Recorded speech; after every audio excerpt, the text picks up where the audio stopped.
Sebagaimana khotbah saya di minggu ini, tema saya ada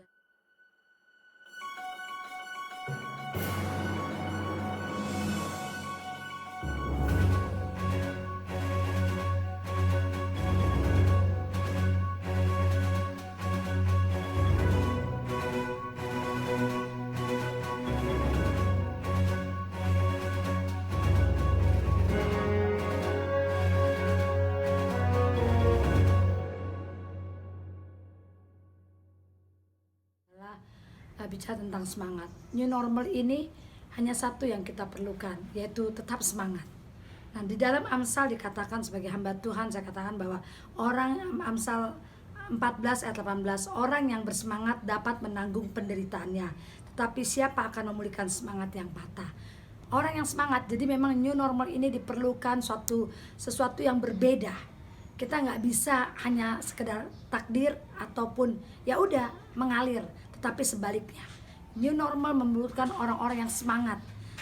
Apapun masalah kita, siapapun dia, siapapun artis kah, seorang pengusaha kah, ataupun seorang rumah tangga, semua kita melihat sesuatu yang beda saat ini, yang kita harapkan mungkin nggak kita dapati, bahkan semua semakin slow down.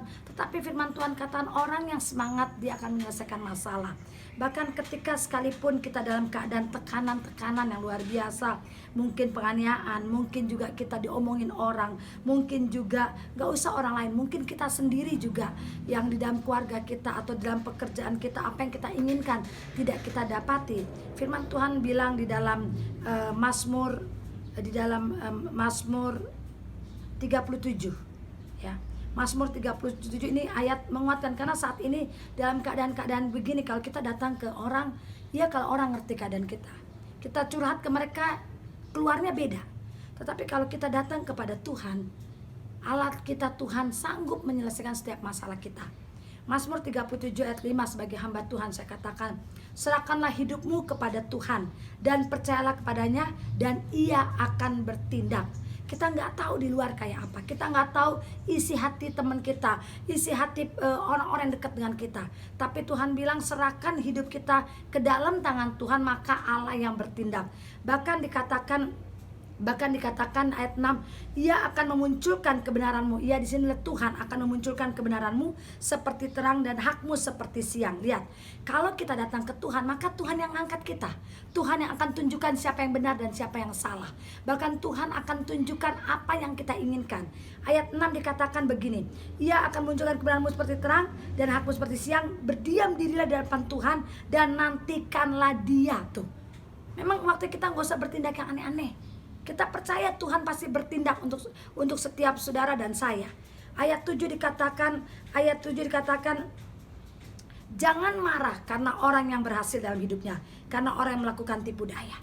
Kita pun gak perlu iri kalau ada orang-orang di sekitar kita yang hebat, mereka sukses, sementara kita udah kerja keras, kita kok kelihatannya kok bukannya sukses malah down. Tuhan bilang gak usah iri, gak usah marah. Nanti Tuhan sendiri yang akan munculkan. Bahkan ayat 8 katakan sebagai orang Kristen dikatakan begini, berhentilah marah dan tinggalkanlah panas hati itu. Jangan marah, itu hanya membawa kepada kejahatan. Kalau kita lawan kejahatan dengan kejahatan, kita sama dengan mereka. Ketika ada orang yang jahat dengan kita, ini waktunya di new normal ini kita beda, kita tampil beda. Orang yang jahat dengan kita, kita berkati mereka. Orang yang jahat dengan kita, kita doakan mereka. Percaya Tuhan yang akan bela kita.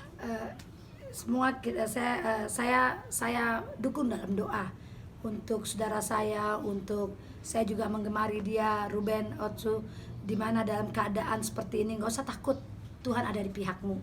Saya doa terus, serahkanlah masalahmu kepada Tuhan, pasti Tuhan akan bela. Bahkan ada waktunya kebenaran akan dimunculkan.